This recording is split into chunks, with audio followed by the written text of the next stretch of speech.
नमस्कार साथियों, स्वागत है आपका अपने YouTube चैनल दातार क्लासेस में। ये है मोबाइल का पार्ट 11। इसमें हम डिस्कस करेंगे नेशनल लेवल पे जो भी मिसलेनियस करंट अफेयर्स है, विविध समसामयिकी है, उसके बारे में। तो फर्स्ट पॉइंट है, नवंबर 2022 में सर्वोच्च न्यायालय की संविधान पीठ ने कौन से संविधान संशोधन की वैधता को बरकरार रखा? तो ये 103वें संविधान संशोधन की वैधता को बरकरार रखा, जिसमें सवर्णों के लिए आरक्षण का प्रावधान था। ठीक है, इसमें दाखिलों और सरकारी नौकरियों में आर्थिक रूप से कमजोर वर्गों के लिए 10% आरक्षण का प्रावधान है। इसमें 5 न्यायाधीशों ने भाग लिया। ठीक है, इसमें 3 थे, तीनों ने तो इसके पक्ष में वोट किया और 2 ने इसके विपक्ष में वोट किया। तो जिन्होंने पक्ष में किया वो है दिनेश माहेश्वरी, बेला त्रिवेदी और जे बी पारदीवाला। इन्होंने इस अधिनियम के पक्ष में राय दी और न्यायमूर्ति एस वीरेंद्र भट्ट और तत्कालीन मुख्य न्यायाधीश थे यू ललित, इन्होंने इसके विपक्ष में तर्क दिया। ठीक है, तो 2019 में इसे लागू किया गया था, फरवरी में। नेक्स्ट है गतिशील भूजल संसाधन आकलन रिपोर्ट 2022 आ गई है। ये रिपोर्ट क्या कहती है कि भूजल पुनर्भरण में वृद्धि को दर्शाता है। ये जो आकलन होता है वो भूजल में कितनी वृद्धि हुई है। ठीक है, तो 437.60 बिलियन क्यूबिक मीटर, और ये तो हुआ है पुनर्भरण। ठीक है, जल का पुनर्भरण हुआ है और भूजल की निकासी हुई है 239.16 BCM। ठीक है, बिलियन क्यूबिक मीटर। तो ये जो आकलन है इसमें 7089 मूल्यांकन इकाइयों में से 1006 इकाई जो है वो अतिशोषित का मतलब है जिनमें भराव क्षमता कम है और निकासी ज़्यादा है, तो उनको नाम दिया गया है अतिशोषित। तो इसमें से 1006 इकाइयाँ ऐसी है जो अतिशोषित पाई गई है। हाल ही में उत्तर प्रदेश सरकार ने किस पर्यटक तीर्थ स्थल को कार्बन न्यूट्रल बनाने की घोषणा की है? तो उत्तर प्रदेश सरकार ने घोषणा की है वृंदावन और मथुरा वृंदावन जो है उसको 2041 तक इसको क्या किया जाएगा, कार्बन न्यूट्रल बना दिया जाएगा। कार्बन न्यूट्रल का मतलब होता है वहाँ उस एरिया में, जो निर्धारित एरिया है उसके अंदर केवल इलेक्ट्रिक वाहनों का ही उपयोग किया जाएगा। इसके साथ ही 252 जलाशयों और 24 वनों का पुनर्जीवन भी इसमें किया जाएगा। 2 टर्म है, कार्बन न्यूट्रल और नेट जीरो। तो कार्बन न्यूट्रल का मतलब होता है कि जिस तरीके से भी कार्बन डाइऑक्साइड उत्पादित हो सकती है, ठीक है, तो उन सभी तरीकों को हटाना, ताकि जितना प्रोडक्शन कार्बन डाइऑक्साइड का हुआ है उसको रिमूव किया जा सके। मतलब उसका उत्पादन और हटाई गई मात्रा दोनों को अगर एक दूसरे में जोड़ेंगे तो वो जीरो आना चाहिए। इसी तरीके से नेट जीरो है सेम टर्म पे, इसमें कार्बन डाइऑक्साइड है और इसमें ग्रीन हाउस गैसें हैं। CO2, मीथेन और CFC, इनके लिए नेट जीरो है। तो भारत जो है 2070 तक शून्य शुद्ध उत्सर्जन वाला देश बनने का लक्ष्य रखा गया है 2070 तक। और पहली जो कार्बन न्यूट्रल पंचायत उसका नाम है सांबा जिले में पल्ली पंचायत, ये जम्मू कश्मीर में पड़ती है, ये नाम ध्यान रखना है। राष्ट्रीय महिला आयोग द्वारा महिलाओं एवं बालिकाओं को डिजिटल रूप से सशक्त बनाने और कौशल प्रदान करने के लिए शुरू की गई योजना कौन सी है? तो ये योजना है डिजिटल शक्ति अभियान 4.0। तो डिजिटल शक्ति अभियान क्या करेगा कि महिलाओं और बालिकाओं को साइबर क्राइम, साइबर स्पेस में जो भी है उसमें प्रशिक्षण देगा और उनको कौशल प्रदान करेगा। ठीक है, मतलब उनको डिजिटल रूप से सशक्त बनाने की एक तरीके से ये परियोजना है। और इसका जो पहला संस्करण था, मतलब डिजिटल शक्ति अभियान 1, वो था जून 2018 में शुरू किया गया था, और ये है चौथा संस्करण। राष्ट्रीय महिला आयोग के अध्यक्ष है रेखा शर्मा। नेक्स्ट है गुजरात चुनाव हुए हैं, गुजरात में बीजेपी और हिमाचल प्रदेश, इसके अंदर कांग्रेस ने अपनी जीत दर्ज की है।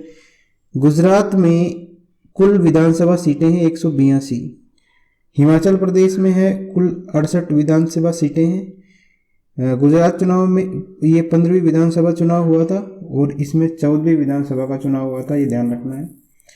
तसी गंग गांव ध्यान रखना है, ये तसी गंग गांव जो है ये सबसे अधिक ऊंचाई पर स्थित मतदाता केंद्र है, ठीक है। मतदान केंद्र है ये लाहौल में स्थित है, ये सबसे अधिक ऊंचाई पर स्थित है। ये मुख्य चुनाव आयुक्त कौन है? राजीव कुमार। नेक्स्ट है जनजाति गौरव दिवस मनाया गया अभी 15 नवंबर को, ठीक है। तो 15 नवंबर को जो है बिरसा मुंडा की जयंती मनाई गई और इसको जनजातीय गौरव दिवस के रूप में मनाने की घोषणा की है इस बार 2022 से। बिरसा मुंडा जो थे वो स्वतंत्रता सेनानी, समाज सुधारक और जनजातीय समुदाय के नेता है जिन्होंने ब्रिटिश औपनिवेशिक सरकार के शोषण के विरुद्ध आवाज़ उठाई थी और आंदोलन का नेतृत्व किया था। तो बिरसा मुंडा जयंती कब मनाई जाएगी? 15 नवंबर को हर वर्ष। वर्ल्ड ट्रेवल मार्केट मनाया गया लंदन में, ठीक है। और इसकी थीम क्या थी? The future of travel starts not. Bharat सरकार ने भी इसमें भागीदारी की है। नेक्स्ट है भारतीय जल सप्ताह, तो 7वां मनाया गया है भारतीय जल सप्ताह, ठीक है, ग्रेटर नोएडा में। और इसकी भी थीम क्या थी? सतत विकास के लिए जल सुरक्षा। भारतीय जल सप्ताह मनाया गया नोएडा में, थीम सतत विकास के लिए जल सुरक्षा। अंतर्राष्ट्रीय पुस्तक मेले का आयोजन किया गया शारजाह के एक्सपो सेंटर। शारजाह का एक्सपो सेंटर है संयुक्त अरब अमीरात, वहाँ पे किया गया। और इस मेले का विषय था स्प्रेड द वर्ड। 100 से अधिक वर्ष के मतदाताओं की संख्या अभी बताइए मुख्य चुनाव आयुक्त ने कि 2.49 लाख मतदाता है जिनकी एज 16 वर्ष से अधिक की है। नेक्स्ट है हरित बॉन्ड की रूपरेखा तैयार की जा चुकी है। हरित बॉन्ड क्या है? पर्यावरणीय और जलवायु अनुकूल परियोजनाओं में निवेश सृजित करने का एक वित्तीय उपाय है, मतलब पर्यावरण के क्षेत्र में एक वित्तीय उपाय है ये। और ये जो है इसकी रूपरेखा पिछले वर्ष ग्लासगो जलवायु सम्मेलन में घोषित पंचामृत के तहत भारत की प्रतिबद्धताओं के अनुरूप ही है। और सरकार ने हरित वित्त कार्य समिति का गठन किया है इसके लिए, और इसकी अध्यक्षता करेंगे केंद्र सरकार के मुख्य आर्थिक सलाहकार, वो इसकी अध्यक्षता करेंगे। हरित बॉन्ड के लिए मंजूरी मिल गई है और इसके लिए एक समिति बनाई गई है जिसका अध्यक्ष कौन होगा?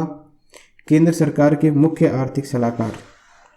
एग्रो वर्ल्ड 2022 का आयोजन किया गया कहाँ पे? नई दिल्ली में। एग्रो वर्ल्ड 2022 का आयोजन नई दिल्ली में किया गया है।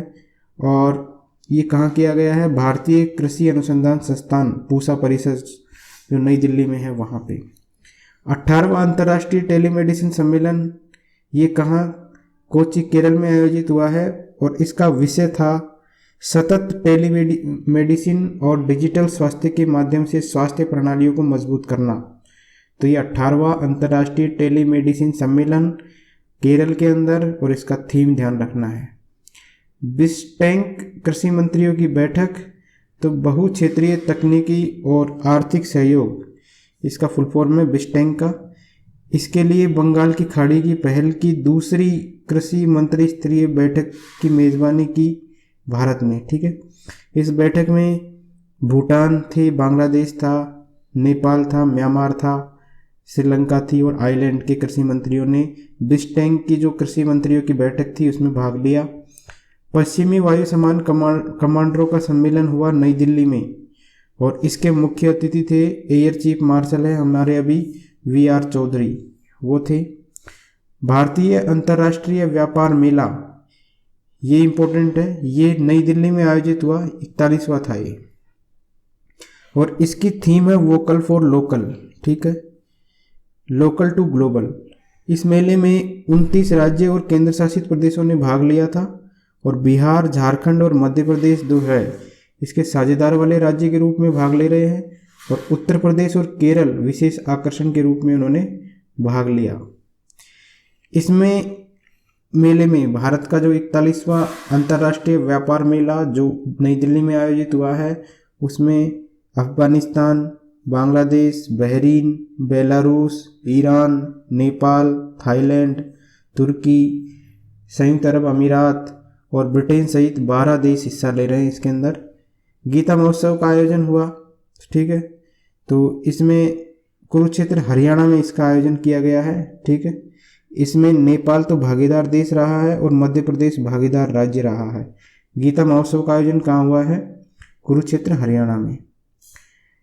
नेक्स्ट है काशी तमिल संगम जो है ये उत्तर प्रदेश के वाराणसी में महीने भर तक चलने वाले का उद्घाटन प्रधानमंत्री नरेंद्र मोदी ने किया है। और इसके माध्यम से इसका उद्देश्य क्या है कि दो सबसे महत्वपूर्ण और प्राचीन ज्ञान केंद्र है तमिलनाडु और काशी, ठीक है, प्राचीन काल में ज्ञान केंद्र थे ये, तो इनके बीच सदियों पुरानी कड़ियों को फिर से तलाशना है और पुष्टि करना है, उन पर रिसर्च करना है। नेक्स्ट है अरविंद विरमानी, इनको जो है नीति आयोग का पूर्णकालिक सदस्य नियुक्त किया गया है। तो नीति आयोग के पूर्णकालिक सदस्य होंगे अरविंद विरमानी। एयरफेस्ट 2022 का आयोजन हुआ नागपुर में, ठीक है। एयरफेस्ट 2022 का आयोजन कहाँ हुआ है? नागपुर में। नेक्स्ट है बाजरा मिशन। तो बाजरा मिशन में ये है कृषि उत्पादकता को बढ़ाने और किसानों की आय को दोगुना करने के उद्देश्य से असम में बाजरा मिशन का शुरू किया गया है। और हमको पता है कि संयुक्त राष्ट्र संघ ने 2023 को अंतर्राष्ट्रीय बाजरा वर्ष घोषित किया है, ठीक है। पहली विश्व मीडिया कांग्रेस, तो इसका आयोजन अबू धाबी UAE में किया गया और इस वर्ष जो है कांग्रेस का विषय था मीडिया उद्योग के भविष्य को आकार देना, ठीक है। नेक्स्ट है PM गति शक्ति मल्टीमोडल जलमार्ग शिखर सम्मेलन। तो ये जो सम्मेलन हुआ वो वाराणसी में हुआ, PM गति शक्ति मल्टीमोडल जलमार्ग शिखर सम्मेलन। नेक्स्ट है लॉन्स नायक मंजू। लॉन्स नायक जो मंजू है ये भारतीय सेना की पहली महिला स्काई ड्राइवर बन गई है, जिन्होंने 15 नवंबर 2022 को एडवांस लाइट हेलीकॉप्टर ध्रुव से 10,000 फुट की ऊंचाई से छलांग लगाई है। तो पहली महिला स्काई ड्राइवर है लॉन्स नायक मंजू। भारत का जो है 53वां टाइगर रिजर्व बन गया है रानीपुर टाइगर रिजर्व। भारत का है ये 53वां। और रानीपुर टाइगर रिजर्व कहाँ है? उत्तर प्रदेश। और ये उत्तर प्रदेश का चौथा टाइगर रिजर्व होगा। भारत का 53वां और उत्तर प्रदेश का चौथा। ये स्थित है उत्तर प्रदेश के चित्रकूट जिले में। नेक्स्ट है तराई हाथी अभ्यारण्य। तो इसी के साथ ही उत्तर प्रदेश का पहला हाथी अभ्यारण्य होगा तराई हाथी अभ्यारण्य, ठीक है। इसकी स्थापना को भी मंजूरी प्रदान की गई है। प्रोफेसर वेणुगोपाल उचंता, ये जो है इनको CSIR नई दिल्ली को, ये नई दिल्ली के हैं, CSIR नई दिल्ली के हैं और इनको बाट और माप की अंतर्राष्ट्रीय समिति CIPS के सदस्य के रूप में चुना गया है, ठीक है। बाट और माप की अंतर्राष्ट्रीय समिति, ठीक है। तो ये है प्रोफेसर वेणुगोपाल उचंता।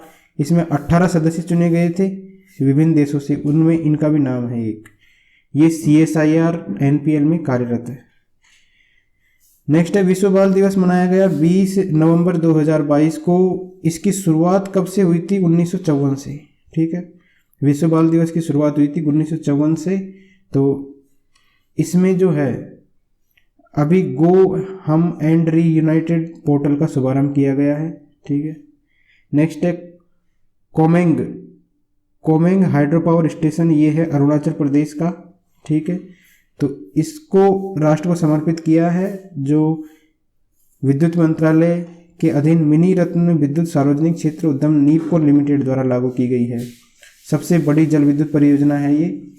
अरुणाचल प्रदेश का कामेंग हाइड्रो पावर स्टेशन सबसे बड़ी जल विद्युत परियोजना होगी ये। नेक्स्ट है हिंद प्रशांत क्षेत्रीय संवाद IPRD, ठीक है, नई दिल्ली में आयोजित किया गया। IPRD क्या है? हिंद प्रशांत क्षेत्रीय संवाद भारतीय नौसेना का एक शीर्ष स्तरीय अंतर्राष्ट्रीय वार्षिक सम्मेलन है और इसका विषय था इस बार भारत प्रशांत महासागर पहल का संचालन। नेक्स्ट है ललित बोरफुकन, इनकी 400वीं जयंती मनाई गई। ये कौन थे? ललित बोरफुकन। ये थे अहम सोना के सेनापति जिन्होंने पूर्वोत्तर का शिवाजी कहा जाता है, इनको पूर्वोत्तर का शिवाजी भी कहा जाता है। अहोम सेना के सेनापति थे ये ललित बरफुकन। इनकी 400वीं जयंती जो है उसका 3 दिवसीय समारोह कहाँ पर आयोजित किया गया? नई दिल्ली में आयोजित किया गया। नेक्स्ट है अंतर्राष्ट्रीय पोषक अनाज वर्ष का प्री लॉन्चिंग उत्सव, ये भी दिल्ली में आयोजित किया गया। और हमको पता है कि संयुक्त राष्ट्र संघ ने 2023 को अंतर्राष्ट्रीय पोषक अनाज वर्ष घोषित किया गया है, मतलब अंतर्राष्ट्रीय बाजरा वर्ष 2023 घोषित किया गया है। तो इसका एक प्री लॉन्चिंग उत्सव है वो दिल्ली में आयोजित किया गया। मोहन क्वात्रा जो है उनका कार्यकाल बढ़ा दिया गया है। मोहन क्वात्रा कौन है? भारत के 14वें विदेश सचिव है। इन्होंने किसका स्थान लिया है? हर्षवर्धन श्रृंखला का स्थान लिया था। नेक्स्ट है मौन लोवा क्या है? दुनिया का सबसे बड़ा सक्रिय ज्वालामुखी है ये, मौन लोवा इसका नाम है। और ये अमेरिका के हवाई आइलैंड में स्थित है, ठीक है। इसमें विस्फोट हुआ है अभी शुरू 27 नवंबर 2022 को। तो नाम ध्यान रखना है, सर्वाधिक सक्रिय, सबसे बड़ा सक्रिय ज्वालामुखी है। भारत सरकार ने 22 अक्टूबर को हरियाणा के सोनीपत में एक कंपनी थी मेडेन फार्मास्यूटिकल, इसको सस्पेंड कर दिया गया है। इनका जो एक सिरप कफ सिरप आता था उसकी वजह से गाम्बिया में 66 बच्चों की मौत हो गई थी। नेक्स्ट है अंतर्राष्ट्रीय बालिका दिवस के अवसर पर एक 20 वर्षीय बालिका है जागृति यादव, ठीक है। इन्होंने एक पुरस्कार प्रतियोगिता जीती थी। इसके बाद इन्हें ब्रिटिश उच्चायोग के सर्वोच्च पद पर इनको नियुक्त किया गया है, ठीक है। ये छठी व्यक्ति है ऐसी। और इससे पहले की जो थी वो थी अदिति माहेश्वरी, जो कि हमारे राजस्थान के चित्तौड़गढ़ की थी, ठीक है। पिछले साल की विजेता थी राजस्थान के चित्तौड़गढ़ की अदिति माहेश्वरी। इस बार के विजेता है जागृति यादव, लखनऊ की है। नेक्स्ट है पर्वतीय विकास सम्मेलन, ये लेह लद्दाख में किया गया और इसका विषय था सतत पर्वतीय विकास के लिए पर्यटन का उपयोग। इसके बाद है सड़क कांग्रेस, तो ये 82वीं भारतीय सड़क कांग्रेस का आयोजन भी लखनऊ में किया गया है और इसका जो उद्घाटन किया वो नितिन गडकरी जी और उत्तर प्रदेश के मुख्यमंत्री द्वारा किया गया। ग्लोबल ड्रोन एक्सपो, तो पहला ग्लोबल ड्रोन एक्सपो जो है वो चेन्नई तमिलनाडु में आयोजित किया गया है। पहला है ये, तमिलनाडु चेन्नई में आयोजित किया गया है। ड्रोन क्या होता है? मानव रहित हवाई जहाज एक तरीके का होता है और इसका उपयोग होता है अंतरिक्ष में, सेना में, माल परिवहन के लिए, भूमि के मानचित्रण के लिए, कीटनाशकों के छिड़काव आदि के लिए किया जाता है। नेक्स्ट रोजगार मेला आयोजित हुआ अभी 22 अक्टूबर 2022 को और इस समारोह में 75,000 नवनियुक्त जो कार्मिक हैं उनको नियुक्ति पत्र सौंपे गए प्रधानमंत्री मोदी जी के द्वारा। 20 लाख रोजगार देने का आने वाले महीनों में इन्होंने घोषणा की है। सरस मेला जो है वो उत्तराखंड के चमोली जिले के माणा गांव में आयोजित किया गया और ये जो माणा गांव है ये क्या है? भारत और तिब्बत सीमा का अंतिम भारतीय गांव है, उत्तराखंड में स्थित है ये। यहाँ पर सरस मेले का आयोजन हुआ। किसान समृद्धि केंद्र, तो पीएम किसान सम्मान सम्मेलन 2022 का उद्घाटन किया था प्रधानमंत्री मोदी जी ने और इन्होंने 600 प्रधानमंत्री किसान समृद्धि केंद्र जो है इनका उद्घाटन किया है। नेक्स्ट है प्रधानमंत्री भारतीय जन उर्वरक योजना परियोजना है, एक राष्ट्र एक उर्वरक की भी शुरुआत की है। वंदे भारत एक्सप्रेस की बात आती है तो अभी 23 अक्टूबर को हिमाचल प्रदेश के ऊना रेलवे स्टेशन से देश की चौथी वंदे भारत एक्सप्रेस ट्रेन को हरी झंडी दिखाई और ये चौथी है वंदे भारत एक्सप्रेस। पहली जो थी वो 25 फरवरी 2019 को प्रधानमंत्री द्वारा शुरू की गई थी, ठीक है। इसको बना कौन रहा है वंदे भारत ट्रेन को? इंटीग्रल कोच फैक्ट्री चेन्नई, इसके द्वारा बनाया जा रहा है इसको। इसमें लगभग 200 करोड़ की लागत आई है अभी जो चौथी बनी है इसमें। नेक्स्ट है अंतर्राष्ट्रीय मुद्रा कोष ने भारत में प्रत्यक्ष लाभ हस्तांतरण जैसे डीबीटी स्कीम चल रही है अभी, उसको प्रोत्साहित किया है और एक लॉजिस्टिक चमत्कार के रूप में इसको वर्णित किया गया है। भारत का दूसरा वैद्य महाविद्यालय खोला जाएगा उड़ीसा में। पहला जो खोला गया था वो उज्जैन मध्य प्रदेश में है, दूसरा खोला जाएगा उड़ीसा में, उड़ीसा के पुरी में। नेक्स्ट है Ketanji brown Jackson. Ketanji brown Jackson ये पहली श्वेत महिला न्यायाधीश है संयुक्त राज्य अमेरिका की। ठीक है, तो सर्वोच्च न्यायालय की पहली श्वेत महिला न्यायाधीश है केतनजी ब्राउन जैक्सन। नेक्स्ट है 22वां विश्व हिंदी सम्मेलन जो है वो नाडी फिजी में आयोजित किया जाएगा। ये भी ध्यान रखना है, हिंदी सम्मेलन कहाँ आयोजित किया जाएगा, नाडी फिजी में। वीरांगना दुर्गावती टाइगर रिजर्व, ये इंपॉर्टेंट क्वेश्चन है, तो मध्य प्रदेश में होगा ये वीरांगना दुर्गावती टाइगर रिजर्व। इसके साथ ही मध्य प्रदेश में जो टाइगर रिजर्व की संख्या हो जाएगी 7, पहले 6 थी, महाराष्ट्र में भी 6 थे और मध्य प्रदेश में भी 6 थे। अब सबसे ज़्यादा टाइगर रिजर्व वाला राज्य बन जाएगा कौन, मध्य प्रदेश। नेक्स्ट है मुलायम सिंह यादव का निधन हो गया 20 अक्टूबर को, 82 साल के थे ये, और इन्होंने समाजवादी पार्टी की स्थापना की थी। इसके साथ ही ये 3 बार उत्तर प्रदेश के मुख्यमंत्री भी रहे हैं और 1996 से 1998 के बीच में जो तत्कालीन प्रधानमंत्री HD देवगौड़ा थे उनके रक्षा मंत्री भी रहे हैं। पब्लिक अफेयर इंडेक्स 2022, इसमें क्या होता है, ये राज्यों में आर्थिक, राजनीतिक और सामाजिक न्याय के वितरण का आकलन प्रस्तुत करता है, पब्लिक अफेयर इंडेक्स। तो इसके अंदर बड़े राज्यों की श्रेणी में तो हरियाणा ने सर्वोच्च स्थान प्राप्त किया है और छोटे राज्यों की श्रेणी में सिक्किम ने सर्वोच्च स्थान प्राप्त किया है। नेक्स्ट है नरेंद्र मोदी जी ने डीसा एयरबेस की आधारशिला रखी है। ठीक है, तो ये कहाँ रखी है, गुजरात में। तो डीसा एयरबेस जो है गुजरात का 5वां हो जाएगा ये, और भारत में लगभग 60 से ज़्यादा हवाई स्टेशन है। और ये जो एयरपोर्ट डीसा एयरबेस बनेगा उससे राजस्थान, गुजरात और महाराष्ट्र, ये 3 राज्य हैं, इनको हवाई सुरक्षा मजबूत होगी इनकी डीसा एयरबेस से। वर्तमान में 60 से अधिक हवाई स्टेशन है और देश का सबसे बड़ा एयरबेस है हिंडन, ये भी ध्यान रखना है, उत्तर प्रदेश में है ये, हिंडन एयरबेस है भारत का सबसे बड़ा एयरबेस। प्रधानमंत्री आवास योजना शहरी, इसमें सर्वोच्च स्थान प्राप्त किया है उत्तर प्रदेश ने। उसके बाद नंबर आया मध्य प्रदेश का और तीसरा स्थान प्राप्त किया है तमिलनाडु ने। केंद्र शासित प्रदेशों की बात करें तो जम्मू और कश्मीर, जैसे दादरा और नगर हवेली और दमन और दीव के साथ संयुक्त रूप से, ठीक है, सर्वश्रेष्ठ प्रदर्शन करने वाला केंद्र शासित प्रदेश चुना गया है। नेक्स्ट है डॉक्टर शंकर सुब्रमण्यम, आदित्य L1 में इन्होंने L1 मिशन जो चल रहा है सूर्य के अध्ययन के लिए, भारत का पहला मिशन है ये आदित्य L1। इसमें प्रधान वैज्ञानिक के रूप में डॉक्टर शंकर सुब्रमण्यम को नामित किया गया है। नेक्स्ट है भारत में महिला क्रिकेटरों की फीस भी अब पुरुषों के बराबर होगी। पहले जो थे महिला क्रिकेटरों को टेस्ट मैचों के लिए 4-4 लाख रुपए मिलते थे, ODI और T20 के लिए 1-1 लाख रुपए दिए जाते थे। अब से ये पुरुषों के बराबर ही फीस हो गई है, तो टेस्ट मैचों में 25-25 लाख रुपए मैच फीस के रूप में और ODI में 6-6 लाख रुपए और T20 में 3-3 लाख रुपए दिए जाएंगे महिला क्रिकेटरों को। जो ये फीस है पुरुष क्रिकेटरों के समान ही है। ये ऐसा करने वाला भारत दूसरा देश है, इससे पहले न्यूजीलैंड ने ये पहल की थी। Thanks for watching.